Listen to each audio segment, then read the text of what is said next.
Hello, and welcome back to the Mo Money Podcast. This is episode 250. Yes, 250. Damn, how did that happen? Alrighty. My name is Jessica Morehouse. I'm the host of the Mo Money Podcast. Welcome to the show. If you're new, hello and welcome. I hope, you're here to stay because I've got obviously 250 episodes for you to listen to if you want to, get more familiar with the beautiful world of personal finance, financial independence, and everything that you can think of about money. And if you're a loyal, longtime listener, welcome back. Thank you so much for sticking around all these months, years. Man, I love all of you. You're so awesome for sticking around for so long. So, for this episode, I have a gal who's I've been following on social media, specifically Instagram, for quite some time. And I really like her perspective and the content that she puts out. She is kind of a refreshing take on personal finance. I find I've been talking to so many people on this show over the years. It's actually kind of unique to find someone with a very kind of different way of thinking. And so I have the wonderful Mykail James. She is the founder of bougiebudgets.com. And she's also kind of her stage name, so to speak, is the Bougie Budgeter. So she has bougiebudgets.com. It's an online platform dedicated to teaching Gen Z professionals how to finance their best lives. And FYI, I'm apparently not Gen Z. I'm a Gen Y. The tip, as kind of Mykail says in the show, she's really, she is a millennial, but she's on the cusp. So she's kind of like Gen Z, Gen Y. Yeah, she's kind of both of those things. But it's interesting talking to someone younger than me, which makes me feel old even saying that, even though I'm not old. But she's basically a decade younger than me. So fascinating just getting her take on things because the world has changed so much in the past 10 years and also not a lot in some respects. Anywho, going back to Mykail. So her whole thing is educating Gen Z professionals how to finance their best lives, which who doesn't love that? And her story is, upon graduating with her MBA focused in accounting, so she knows what she's talking about. She also became a certified financial literacy instructor. And she, like I kind of said, has a fresh new take on managing money and finances. And her teachings use, pop culture references and relatable language to help her audience understand confusing money concepts such as budgeting, saving, and investing. And the goal is really to make positive money moves while still controlling your finances because you can only live your best life when it's properly financed. And we talk a lot about this in the episode, but what I really appreciate is she comes from the perspective of you don't have to live in extreme in order to have a better life. And I think a lot of the financial information, education, a lot of the books and all of the different kind of niches in personal finance specifically, very focused on extremes or giving up things instead of, balance. How about having, a decent life, enjoying your life, and also saving money or paying down debt and building wealth and all that kind of stuff? Is it possible?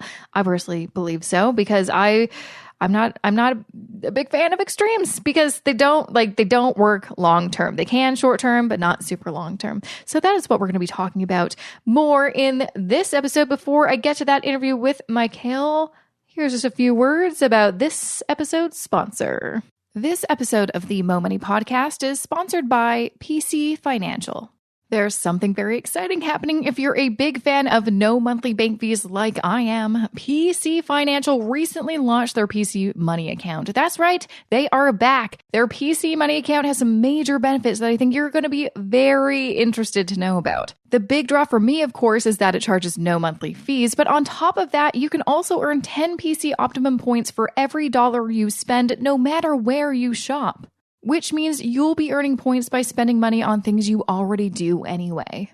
Not only that, to help Canadians get more from their money, the PC Money account rewards customers with bonus points too. For instance, you can earn 1,000 points for paying bills, up to 5,000 points each month for bills over $50, 10,000 points for linking an external bank account, and a one-time 25,000 points for setting up and using direct deposit such as your paycheck. Oh, and did I forget to mention that when you spend money at Shoppers Drug Mart, you can earn 25 points for every dollar you spend. To learn more and to stop paying monthly bank fees and start earning points, visit pcfinancial.ca. Once again, that's pcfinancial.ca.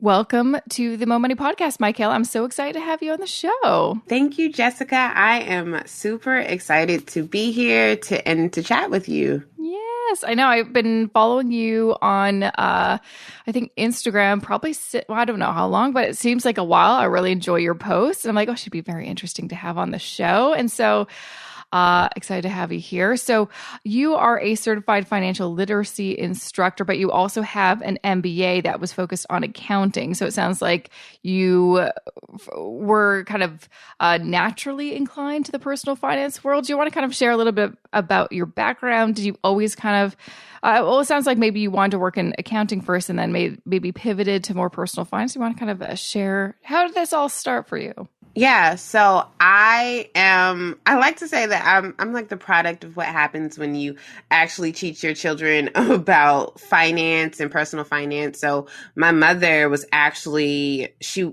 started school, she didn't finish, but she started school and she was an accounting major. And I actually took my first accounting class in 10th grade. So I was like, I ended up getting put into the accounting class because, that's like one of those like random electives that nobody wants to take and it just ends up on your schedule. And I look at my teacher, shout out to Mr. Anderson, and I say, I'm only going to be in here for a week. So until I get my schedule changed. And literally it took 1 week for me to fall in love with accounting. Like just the system of money was always super interesting to me since, like I said, since 10th grade. So by the time I went to college, I was doing the full accounting cycle in college accounting as a freshman, as the senior in high school. So I've honestly been in the accounting world, in the finance world for the past 10 years. And people get so surprised when I say that, but because I'm 24, but it's really been something that's always been a part of me. Like I said, my mom she's the purse holder. So I'm used to seeing women in charge of money and making money decisions. So it just was a natural gravitation for me. And then I went to school and I got my MBA. I got focused in accounting, did everything, by the book, and graduated, went into finance for an engineering company, and realized that I knew nothing about personal finance other than like the things that my mom taught me. But money is a little different from like how she used to teach me. And, now we have kind of our different methods and we talk about it. But I was 22 when I first started in corporate America, making over $60,000 a year.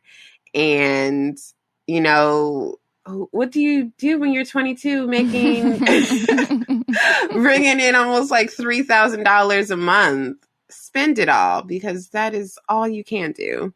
And then I decided, I wanted to find someone or some type of like help for my personal finance to make sure, I was going on the right track and I was hitting some goals and milestones. And when I started looking through the personal finance community, I just got a lot of this weird budgeting and a lot of this like shameful talk of like, why are you buying stuff when you have debt? And it's like, okay, like, what am I supposed to do?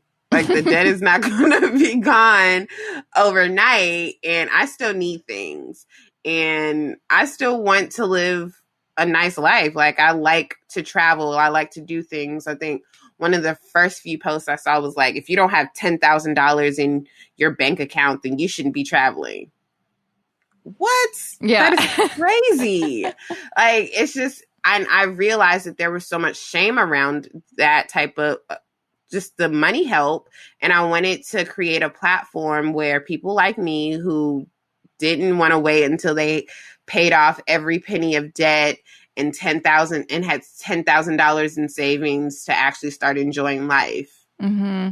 Yeah, it's interesting that you say that, because I definitely have similar experiences. I mean, now we are maybe 10 years difference in age, but when I first started, self-educating and reading blogs and stuff, there's definitely a lot. I mean, there was a lot less in terms of like voices. And so there was just a certain kind of voice, but there was definitely a lot of shame. And I think part of that was, I guess, maybe a strategy in order to motivate people. Like if you, kind of like the, instead of a reward system, kind of a system to make you, think twice about what you're. Yeah, and I guess that can be effective. It was effective for me for a while because I'm like, oh, I shouldn't do this because I guess the thought process is like we're saying yes too much. We need to say no or something. Who knows?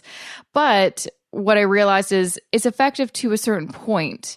But as humans, we need positive reinforcement, not just negative reinforcement. And so it's not going to work for a lot of people. And like yourself, it didn't work at all. You're just like, this is not for me. This is not, why does it have to be an extreme? And I think that's the other issue too. There's a lot of extremes going on in the personal finance community, which is an interesting story, interesting headline, not effective for a real life person who just wants to live their life, but, manage their money. So what was something when you're like, okay, well, I want to become, a financial literacy instructor and also start creating my own content with this kind of new mindset? What was something that you're like, this is how I want to present this information? Well, originally, I just wanted to like maybe help someone else or like, I just wanted to really figure things out for myself. I really didn't set out to make an entire platform, but it really stemmed from I didn't like anything that was like really out there. And even further, there were really people my age, my marital status, that were giving financial education because, yeah, if you are 10, 20 years older than me, you're in your late 30s, early 40s, and you're married, your budgeting is going to look a lot differently from a 22-year-old that just started working, that is just starting to build. And I did not like it. And I wanted to make sure I created something where people could see themselves reflected and they didn't feel shamed for wanting to, take a vacation or buy a luxury item. Because again, like a lot of times when we're talking about budgeting, the first thing people tell you to do is like, oh, well, look for things that you can cut out. No one is telling you, look at your life and think about the things that make you happy. Because there's this thing that there's no emotion in money, and that I'm calling BS because it's absolutely false. Like every decision that we make is a money decision, but even further, it stems from some type of emotion, whether it's a money trauma, whether it's a positive emotion. If you were a child and ice cream made you happy, so you buy ice cream. So are you just going to stop buying ice cream in the name of saving $5 so you can take, 2 years to become debt free? Buy your ice cream. Like, it's okay. It's okay. Like, it's not going to kill you to do things that still preserve your quality of life. I've read stories of people who like only ate pasta for their entire life, like for 2 years, and biked 20 miles to work. I'm like, first of all, I'm not doing that. It's just not happening. I don't even know how to ride a bike. I'm not doing that. I am not going to sacrifice my health either. So, there's definitely have to be a give and take. And I was also just tired of looking at that bad report card because I did it. I did that traditional budgeting where you have every line item and you're trying to like guess to see how much money you're going to spend. And then when you spend $5 over that, you have these big red numbers to say, hey girl, you suck because you can't spend within your means. And you just feel terrible. And I was like, my money is, I work hard for my money. I work 40 hours 40 hours a week, and I work hard. Why should I not enjoy how I'm spending money and reframe that. So even if, you know, your goal is to get debt free, you should be enjoying your debt free journey. You should not feel like you are just like slowly killing yourself in the name of debt freedom. That's not a way to live. That's not, like you said, it's not sustainable. It's not feasible. And after a certain time, it's just going to be like, all right, I am sick of this and I need to do something different. Yeah, well, I've seen that with a lot of people I've known over the years who were on debt-free journeys. And, lots of people have done different strategies, but the people that did the extremes, which we all see those headlines, I was able to pay off this amount of crazy debt in a short amount of time. Very cool to see. Whoa, that's crazy that's possible. But I feel like when it comes to extremes, when I talk to people, they aren't sustainable. And like you said, I feel like it's good for you to achieve that one goal, but what happens after that goal? All you've learned is how to live in extremes, and that's not something that you're going to continue once you're debt free. We want to create some sort of balance. And I think a lot of the information that we get from like the media and just, other people out there, other money experts they kind of tend to talk about extremes because it's more exciting for, the publication or whatever the case. But for real people like you and me who've, gone through our different journeys, yeah, it's extremes only work for a certain amount of time. And then you're like, I am so unhappy. And like you said, I think that's so beautiful that if you're on a debt-free journey, you shouldn't be ashamed. It shouldn't make you feel bad, and you should enjoy it. I love that idea. What do you kind of mean by enjoying it? Like, how were you able to kind of figure out a way that people can, start paying off debt, have more organization with their finances, but also feel good about it and also enjoy the process? What does that kind of look like? Celebrating each win, number one, and practicing the gratitude. Gratitude really changed the game for me. And I say it all the time. I'm grateful for the money in my bank account, whether it's $5 or it's $5,000. That's still money that I'm grateful for. It's not money that I'm grateful for because maybe some people don't have money, or I'm grateful for this money because it could be worse. No, I'm just grateful. I'm just genuinely grateful. And that's where I think some people also fail, that they have to feel grateful based on stipulations. Feeling grateful because I have money and somebody else doesn't does that not sound like the craziest thing to you? Yeah. Like when someone's like, wow, like you need to be grateful because other people don't have these opportunities.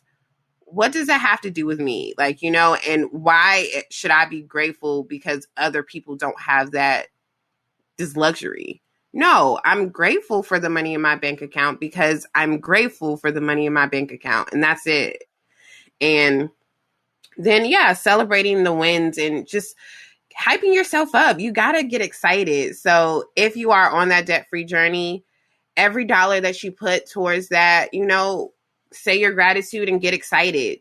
Reward yourself. Like, again, like we said, positive reinforcement. So if every time you pay a snowflake payment or, make a payment towards your debt, watch a movie, do something fun, do something that makes you feel good. And it doesn't have to cost anything. It can be free. Watching movies are free. I mean, if you using somebody else's Netflix, I don't know. But watching a movie can be free. Doing something to make yourself feel good or to reward yourself for the great work that you are doing. We forget to compliment ourselves. We forget to tell ourselves you did a great job, Jessica. You did a great job for paying off debt, or you did an amazing job for saving $500 this month. And you need to reward yourself. Reward yourself by, whatever you feel like is a reward, and create that system for yourself. Create a reward system. Make yourself feel great about the money decisions that you are making, because no one can tell you what your correct money path is. I can give you what I did. Jessica, you can tell everyone what you did, but at the end of the day, we can't hype you up or, the listener up. You have to hype your own self up, and you have to be confident in whatever money decision that you make. And that's one thing that I want to make sure that my audience always takes away is like, I don't care what you spend your money on, as long as that you feel comfortable and confident in every money decision that you make. Because you could say, oh, I paid off $500 worth of debt, and there will be 10 financial people lined up at your door telling you how your decision was wrong. Mm-hmm. Oh, I know. It's wild when I talk to financial counseling clients to hear the advice they've gotten from other people or other authors or experts. And like part of my role is to not be judgmental, which is fine. I'm happy to do that. But so I have to kind of check myself and be like, okay, try to be unbiased and just really look at kind of the facts. But it's interesting. Sometimes you have to unlearn some bad advice, which is really tricky. Like I've been seeing a lot more things on social media about, well, and I think this kind of goes into the whole idea of debt is bad. You should feel bad that you have debt. You should only feel good once you're debt free. You should aggressively paying it down, and that should be your only goal, la la la, which ignores so many other factors, like you mentioned. Well, it shouldn't just be about cutting expenses. It should be cutting expenses that don't provide like joy or add value to your life. That's how we should look at spending, which I think is becoming more. I've been hearing a lot more people talk about that, and man, if I knew that in my 20s, I think I probably have a easier time on my own personal finance journey, and also feel less bad about that, because people shouldn't feel ashamed of it. But just the idea is, like, I had this one client who asked about, the kind of program I created, which was you're building up your emergency fund while paying off debt, because the only way to stay out of debt is if you have cash, if there's an emergency. We've all seen people that have gotten into more debt because they didn't have cash on hand to pay for the emergency. And she read from some other well-known money expert, oh, well, I think I should just pay off my debt aggressively. That's what they say. And I'm like, again, it's up to you to do what you want, but I feel like that is kind of bad advice, because I've seen this time and time again. People just aggressively put all their money on debt. Guess what happens? An emergency, and they have no cash. What do? They use their credit card. So it's like you said, people need to realize they're accountable to themselves. People can give you advice all day long, but some of it may be good, some of it may be bad, but you are the one that has to live that life, and it's your money. And so it's that, I think that other element is like, we need to, and I really like how you said that, do the gratitude with ourselves and hype ourselves up. Because if you're always looking for external validation, you're probably not going to get it, or you're going to get a bunch of people saying you did it wrong when you're actually doing it right. Yeah, there's no right or wrong way to do money, honestly. Like, there is a million ways to make a million. There is a million ways to pay off debt. There's so many different strategies, and I just want you at the end of the day to feel like I did it the way that works for me, and I feel great. That's all we need at the end of the day. Mm-hmm. At the end of the day, it's about us setting whatever goals make us feel good. Like, what do we want in life, and then achieving them. And I think for me, when I was at the beginning of my journey and learning this stuff, I couldn't grasp that concept, because because there's so many opinions, it did seem like there was a right and wrong way. And I was always unsure if I was doing it right. And then as I, educated myself more, I realized actually, yeah, like you said, there's a million ways to make $1 million. There's a million ways to pay off $1 million. And we need to realize that. And part of that is just like getting confident with yourself and being able to tell people, thanks for your advice, I'm not going to take it. I'm moving on. I'm doing my own thing. It really is. Like, for me, I am not someone that's super into the stock market. I'm not really into real estate. Those aren't things that, like, when people are like, oh yeah, I want to own a bunch of houses, or, I'm checking the markets. I'm like, I don't care. I don't care.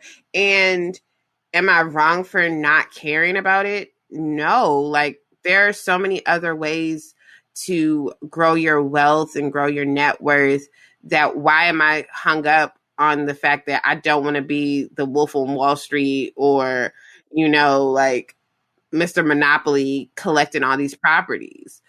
I don't want to do it, and it's fine. Like, I'll leave it to someone who actually does.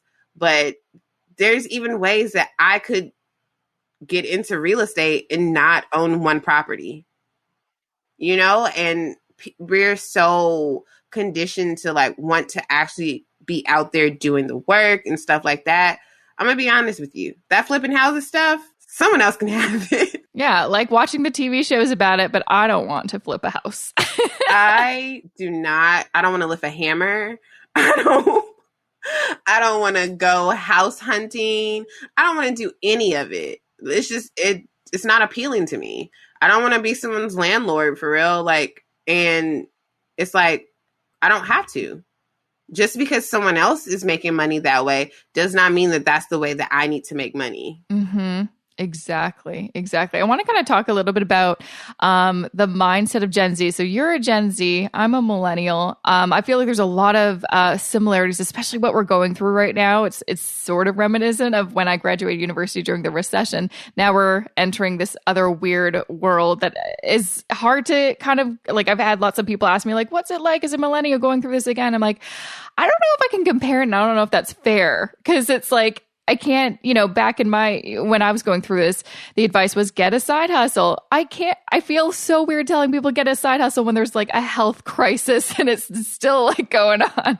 But I mean, what I have seen, at least from the Gen Z, Generation Z, which I think is honestly great, is I feel like there's so much energy and hope. And I'm just like really excited. I mean, you guys are going to probably save the planet, so I'm all on board for that. But I'm curious, what's the kind of money mindset from your generation? Is it like, I feel like the millennials were, I don't know what the people think anymore, but people would think that, it was the me generation. We were lazy and entitled, yada, yada. But really, we were just like trying to make it work and hustle because we were broke and there was no jobs and all that stuff. It seems like Gen Z is a little bit more positive or optimistic. I don't know. That's my perspective. What do you think? Well, I think I'm still technically a millennial. I'm like, on the cusp. I'm like one of those cusp. Like, it's like, either way. So I was born in 95. So very, very much on like the cusp. Like, depending on what article you read, I fall either one, whatever. I like to think of it as in the relation to technology. So let's think about the last time there was a recession, 2008, 2009, what just happened?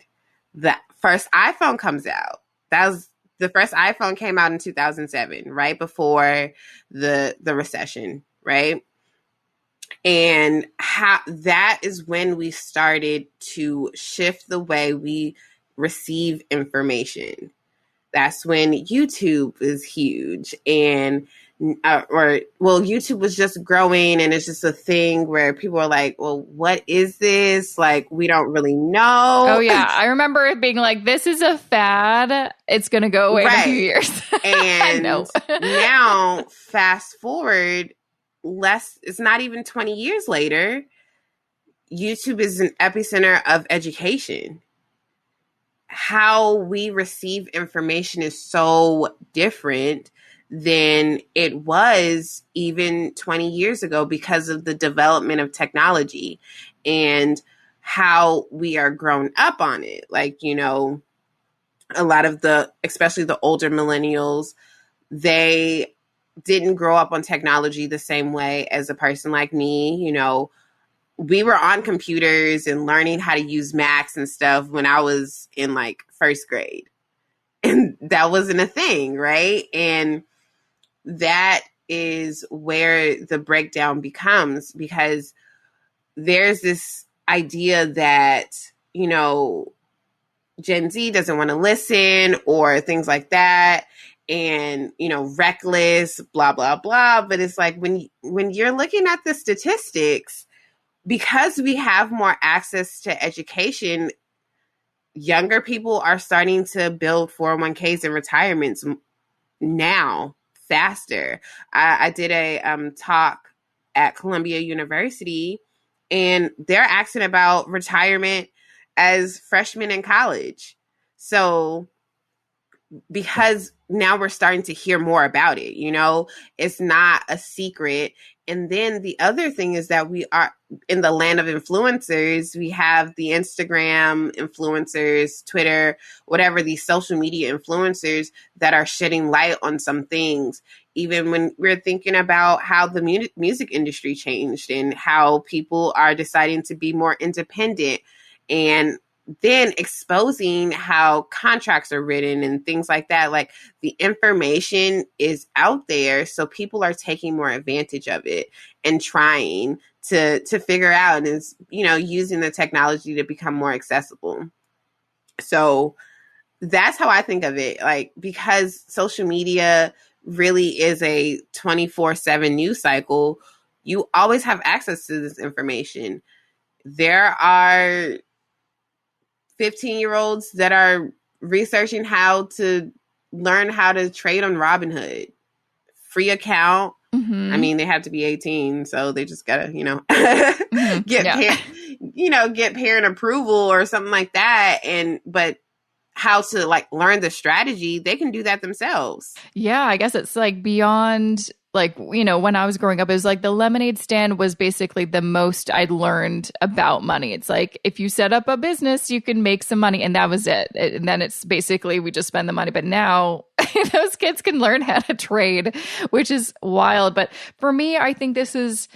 I think there's a couple issues, but I think in general, it's so great that the information is more accessible, because I think that was the problem. It wasn't, like you said, it was kind of like a secret or private. It was hard to find information about how to invest or how to manage your money. And now it's more out in the open. But I think also the problem is so much information and so much, is this good information? Is this biased information? So it's also the kind of job of, everybody basically is deciphering what is good and what's bad, or what works and what doesn't work for me, or what should I listen to and what should I just, not listen to. It can be a lot. Yeah. I think that, well, first, there definitely is such thing as bad financial information. Yeah, there's some bad advice out there. There's definitely some bad advice. But when it comes to just figuring it out, and I think that we also are in this side hustle, because you mentioned everyone's just go get a side hustle. We're in this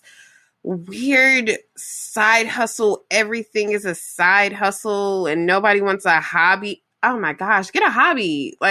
Everything does not need to be a side hustle, because I was talking to one of my friends, and I was saying I like to sew. So very random. I taught myself how to sew in college, and I've made a couple things. I've made some really nice pieces that I still wear to this day. And she's like, oh my gosh, you need to be selling these pieces, get some money in. And I was like, no, because it's not going to be fun anymore. As soon as somebody starts to as soon as I have to run it like a business and, be professional, and no, I don't it doesn't seem, it's not fun anymore. I'm not going to enjoy it. So we're in this side hustle bubble, because number one, the gig economy is crazy. That's another thing that did not exist even 10 years ago. The gig economy did not exist. And you can tell that because of how these laws are changing, how they're creating laws to support the gig economy workers, the Uber drivers, Instacart, delivery services, all of those things, the people who are independent contractors technically, but they do it full time, because you can be a full-time gig economist, to be honest. The way we can make money is so different from how it was 10 years ago. Yeah, I find there is some positive things, because I remember when I did graduate university and was broke, making hardly any money at the full-time job I got and living in an expensive city, I needed a second job. I needed a side hustle. And so I did have a second job. It wasn't quite a side hustle because it wasn't a business I ran. It was me working at another company at night and weekends. But it's I literally needed that to survive and pay my bills. And from that, I found a lot of empowerment, because I'm oh my gosh, so there is an opportunity out there, so I don't have to live paycheck to paycheck. I can have the second job. And so I found lots of positive things. But like you said, it seems like everyone's all about just life optimization. Like, how can we profit off this? And I think we've lost a little bit about what is life? Isn't life worth living? It's not just about working and earning and saving and spending. It's also about like having a hobby. And like when you're talking about that, I'm like, I honestly don't even know if I have a hobby. I'm like, I think everything's sort of related to my business, which is fine. But also I'm like, damn, I don't know if I could tell you a hobby. Reading, I don't know if that's really a hobby. That's just reading. I mean, reading is a hobby as long as it's like, a fun book, Yeah, I read like fun books. Yeah. But I think, definitely we'll see the evolution of all of this. And I feel like there may be like a rebellion of, everything. And I've been seeing a lot of people, maybe it's also like the bubble I'm on, Instagram or social media. There's a lot of young people I now follow, and they're very much of the, following Gary Vee, and it's all about hustle, hustle, hustle, which I'm like, I get that's great motivation to get off the couch and do something. But also there's the dark side of it where it's like you're just working and hustling and spending all your hours working and instead of burn actually yourself living. out. And I feel like that we're going to see a shift. Yeah, burnout. Burnout wasn't a concept when I was younger, but now, my gosh, everyone's talking about burnout this, burnout that. I'm like, that's a problem. That shouldn't be normal. Like, we should be taking weekends off, like. And honestly, because like that is kind of how we're taught. And I know, we all have our biases, and that was the other thing. Like, every financial influencer is going to have their own bias because we're all different people, right? I speak from a perspective of a Black woman because that is the only perspective I can give you. I cannot give you anything different. And I remember talking to one of my friends, and I was like, my grandma, she was like one of my favorite people in the world. She's literally my best friend. And she was a worker. That's because that's what she had to do. She had 5 kids. She was a single mom. She had to work. Working is what she had to do. And when she retired, she lived for 5 years and died. And I was like, that is not the life I want to live. And I don't want that to, of course, that's not her legacy. She's, like I said, my best friend. But I don't want to live this life where I am constantly in hustle mode. I'm constantly working, and I can't even look up to hang out with my friends. I can't even look up to enjoy a good movie. Like, these pages that are like, if you're not a millionaire, why are you watching TV? Because I want to. Like, I'm bored. I want to take a break. Yeah, I need a break. I want to take a break. I need to do something fun. I need to unplug. And that is where I want people to really understand, like, again, have a hobby, have something that you look forward to. Back to the positive reinforcement. I ask every month at the beginning of the month, what was your favorite thing you spent your money on? Which is something that no one else in the personal finance is going to really ask, because everyone else is talking about never spend your money and keep it locked away in the freezer so that it never thaws out. And I'm like, well, what did you spend your money on that made you happy? Like, what was your favorite purchase? And some people will write to me and say, you know what? I've never thought of a purchase that was my favorite purchase before. And that's because we unconsciously spend.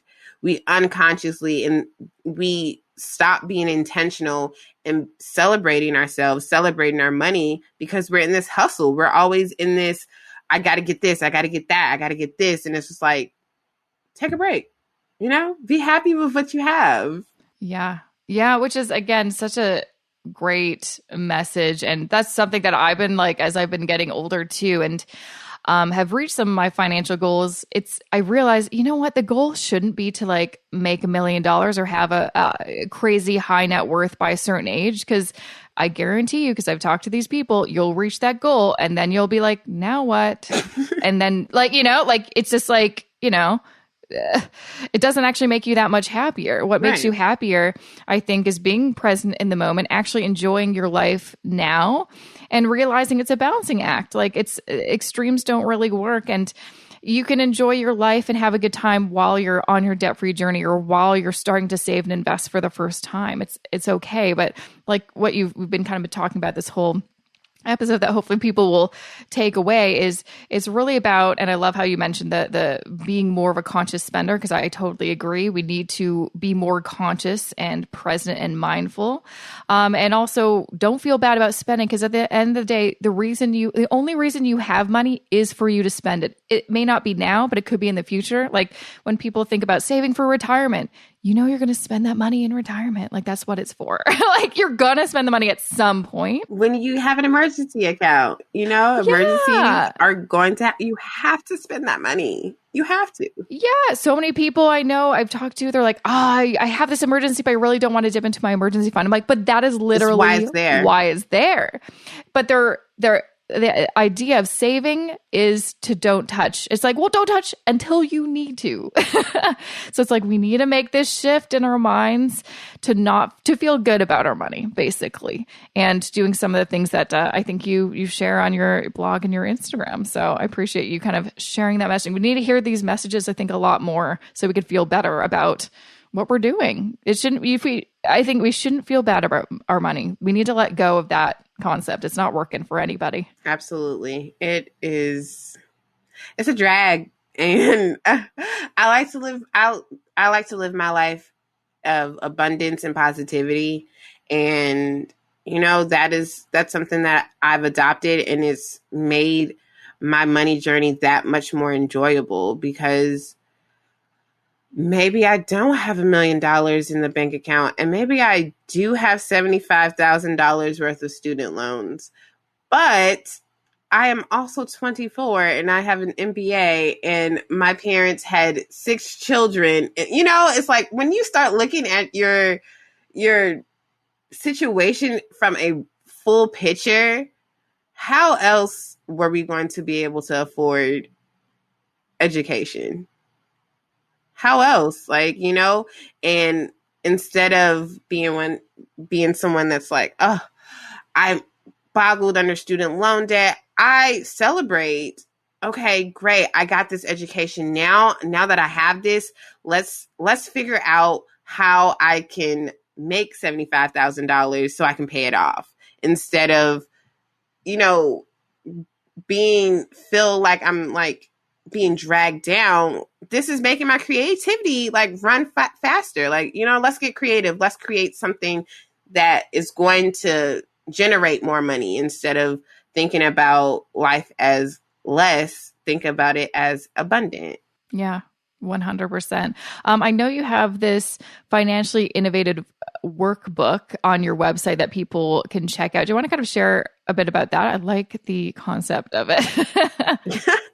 Yes. So Financially Innovative is the guide to avoiding financial rock bottom while still living your best life, because that is important.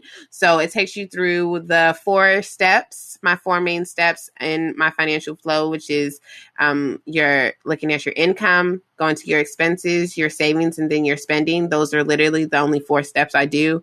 I don't do all these extra line items and figure out, every $6 I'm going to spend. I don't care. I'm very free spirited on that note, because like I said, I was tired of looking at a bad report card. But it is a super interactive workbook that takes you through every step, breaks it down. We talk about what bank accounts you need. We also talk about the new zero, which is something that I live by when it comes to how I look at the money that is actually in my account. So all of those things wrapped up into one workbook that is interactive and, again, takes you through your steps. We talk about habit building and how you can make these commitments to yourself, because your money journey is a commitment to yourself, whether you have realized it or not. Amazing. And since I've mentioned your Instagram a lot, but I'm sure you're on other platforms, where can people check you out, learn more about you, and follow you? Right. So you can follow me at the Bougie Budgeter. So THEBOUJIE, because bougie with a G looks like boogie to me. Budgeter is BUDGETER. So the Bougie Budgeter. I'm mostly on Instagram, but all on the other interwebs, you can find me at Bougie Budgeter. No, the Instagram is the only place where it's a the, but I create content because I love to, and it's fun, and I bring the creativity back to money and finance. And if you want to, jump into it, I have a platform called Young, Rich, and Responsible that is all about how to be young, rich, and responsible. Mm-hmm. That makes sense. And, it's just a place where we are not shamed for money and we are just having a great time. We also have a virtual summit coming up soon by that same name. So look out for more details about that. I'm super excited to be sharing it with everyone. And yeah, that's where you can find me and that's where you can connect with me. I definitely do respond to DMs and messages and all of that if they're not crazy. If they're crazy, then I'll just block you. Yeah, I mean, that's fair. We need to have boundaries. Well, thank you so much, Mykail, for being on the show, sharing your perspective. I love it. It's very positive and I'm all for it. So thank you so much for coming on the show. Thank you so much for inviting me, Jessica. This has been so great. And that was episode 250 of the Mo Money Podcast with Mykail James. Make sure to check her out at bougiebudgets.com. That is spelled BOUJIE budgets.com. You can find her also on Twitter at Bougie Budgeter and on Instagram at the Bougie Budgeter. I love saying bougie. Like that's a fun word to say. Bougie. Oh, bougie. Okay, enough, Jessica. Get a grip. Anyways, you can find her, like I said, on her website. You can also find out more about her financially innovative workbook at bougiebudgets.com/shop/financially innovative, or just go to the show notes for this episode at jessicamorehouse.com/250. I will include a link there and more info about her and all the links that you could possibly want in order to learn more about Mykail. So I got some things to share, some actually really crazy, exciting things that I haven't shared with anyone. But before I get to that, I just have a few words to share about this episode's sponsor. So sit tight. This episode of the Mo Money Podcast is sponsored by PC Financial. If you've been listening to the podcast for a while, then you already know that one of my biggest pet peeves in the banking industry is monthly bank fees. I can't stand them, especially when there are so many great alternatives to choose from nowadays, like the new PC Money account from PC Financial that launched this September. Yes, that's right. PC Financial is back and it's going to give its competitors a run for their money. You see, not only are there no monthly bank fees, but you earn PC Optimum points on every dollar you spend anywhere you shop. That's right. No matter if you're buying groceries, paying bills, or buying one of the many personal finance books I talk about on this show, you earn points. 10 points per dollar to be exact. Not only that, you can earn additional points for paying bills online, linking an external bank account, and setting up and using direct deposit with your PC Money account too. You can also earn 25 points for each dollar you spend when shopping at Shoppers Drug Mart. So my question for you is this: what kind of perks are you getting with your bank account? And is it time to make a change? To learn more and to stop paying monthly bank fees but start earning points, visit pcfinancial.ca. Once again, that's pcfinancial.ca. Okay, so first and foremost, if you're new to the show, let me share something very exciting with you. I'm giving away a ton of books this season of the podcast. Basically, if someone's been on the show that has a book, I'm giving it away. If you go to jessicamorehouse.com/contest, or just again, go to the show notes, jessicamorehouse.com/250, you'll be able to find a link to the contest page and enter to win a book that has been featured on the show. Another way you can find out when I'm doing all these giveaways or anything exciting, because sometimes I don't put them in the podcast, because sometimes I'll do these, recordings in advance and not like the week of. Today is special. I'm doing it like the day before, which never happens. My husband is not happy because he is the one who has to mix my episodes, and I'm sending this at 10 p.m. on Tuesday. He is not pleased. I'm usually much better. I'm usually not a last minute gal like this, but whatever. Anyways, what was I talking about? definitely contests. Oh no, I was telling you about my email list. So if you go to jessicamorehouse.com/subscribe, then you'll be in the loop. I only send it out pretty much every second week. Also, if you do that, you can also get access to my resource library. I have a ton of fun free downloads, some past webinars that you can watch. If you go to jessicamorehouse.com/resources, get access to my free resource library. A couple other things you may want to know. I have a new shop page on my website just launched in this summer, have a bunch of amazing budget spreadsheets. So if you have been listening to the show and you're like, I need to get my stuff together and you need some sense of direction on how to actually do that, well, the first step is it's a budget, because a budget is just a plan for your money. It's a spending plan. That's all it is. And I have a bunch of spending spreadsheets for so many different scenarios. If you're an individual employee, if you're a couple and you're both self-employed, so there's so many different ones. If you go to jessicamorehouse.com/shop, you'll find them. Also, when you download the spreadsheet, if you get it, you also get access to a whole library of different video tutorials that show you specifically how they work. On top of that, you'll find on the shop page, also I include a bunch of other kind of cool downloads and worksheets from other content creators that have actually been on the show. They've all been on the show, so make sure to check those out. But so I have 2 courses right now. I've got my Fix Your Finances Masterclass. I've got my Investing Foundations for Canadians course. And this is the exciting thing that I haven't told anyone. So you can still buy them. You can still register. I'd almost encourage you to do it now, because I'm reworking both of those courses to become super crazy, amazing, awesome courses that will basically be relaunched in the new year. So first, with the Fix Your Finances course, this is something that I created last winter as a way to basically be that kind of first component, because I had my investing course first, but a lot of people, they're like, I want to start investing, but they were not ready, because you really need to have a full financial plan, your financial house in order before you start investing. And so that is what that kind of answer to is like, here's your basically financial planning course. This is kind of what it is. We go through everything that you need to get together with your money in this course. And then, of course, I have my Investing Foundations for Canadians course, which is really just a course I developed to educate people about investing. And then I was going to be making a third course called DIY Passive Investing for Canadians, which showed you the different ways that you can invest if you want to be a passive investor. Well, I actually went away this weekend. I don't think I even shared it on social media. So I was trying to be present in the moment. Went to the cottage. Love to say that. I don't own a cottage. It was definitely an Airbnb. Okay. But went to a cottage with my husband just to refresh a little bit and had some time to think. And, I'm going to be making some big changes to both of the courses.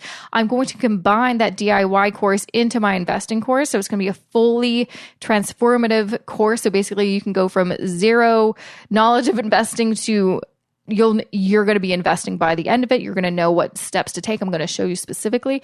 And then also making some huge, big updates to my Fix Your Finances class. So can't really share too much more about it because I'm in the process of doing it now. I'm going to be spending basically the next 2 months, November, December, to do all of this and then launch hopefully in, knock on wood, or glass, which is what's on top of my desk, in January. Not going to put too much pressure on myself, but I want to get done before the new year, because I love starting the new year being like, new you, new year, new life. Let's get rid of 2020 and get some stuff together. So just wanted to share that. Oh yeah, the important part, the reason why I'm sharing this with you now, because you're like, why do I care? I'll just wait until you tell me it's done in the new year, is for anyone who signs up to either of my courses, my investing course or my Fix Your Finances course, you will be grandfathered in to the new courses. Okay. And why that's important is I'm definitely going to be raising my prices of my courses, because as I've been told recently, I am not charging near enough money. So if you want to basically get a good deal on my new and improved courses that are coming up, I would highly recommend that you sign up for my current courses at their current price points. Because you may not even know this, but I actually lower the price points on both of those courses in the spring as kind of a answer to the pandemic, because a lot of people want to take my courses, but, financially needed some help. So I lowered my courses by $100 each. Yeah, I'm going to be raising those prices way up, even more to what they used to be in the new year. So that's my little tip for you. If you want to save some money, sign up right now. What else do I have for you? I feel like that's kind of what I'm, that's kind of where my head's at, really. So that's kind of all I've got. But, yeah, I've got, I think in terms of the podcast, I think I've got another 8 weeks of it. So 8 more guests definitely coming up. I still have a few more guests to actually book. So let me know specifically if there's a topic or a guest that you want on the show, and I'll do my darndest to get them on the show. But I've got some great guests coming up. So make sure wherever you're listening, subscribe or like or share. Follow the Instagram account for this show at Mo Money Podcast. Also, there's a Twitter at Mo Money Podcast is where you can find it. But also make sure to follow me, Jessica. I'm only like 100 followers away from getting to 5,000 Instagram followers, which I know, depending on who you are, you're like, that's nothing. I have like way more than that. But I'm not like a super good Instagram. I'm not really good at, I'm getting better, but I'm not naturally talented at Instagram, but I'm getting better, which is why I'm almost at 5,000. So make sure to hop on to my Instagram at Jessica I. Morehouse to follow me. Do it. Just do. Okay, that has taken up way too much of your time, and I know that was way more self-promotion than you were expecting because I rarely talk about that kind of stuff. But, well, I've got a free contest. Remember that? Remember I'm giving away free books? JessicaMorehouse.com/contest. Remember that? Yeah. Okay. Anyways, that's it. That's it for me. See you back here next Wednesday with a fresh new episode. Thank you so much for listening. Have a good rest of your week.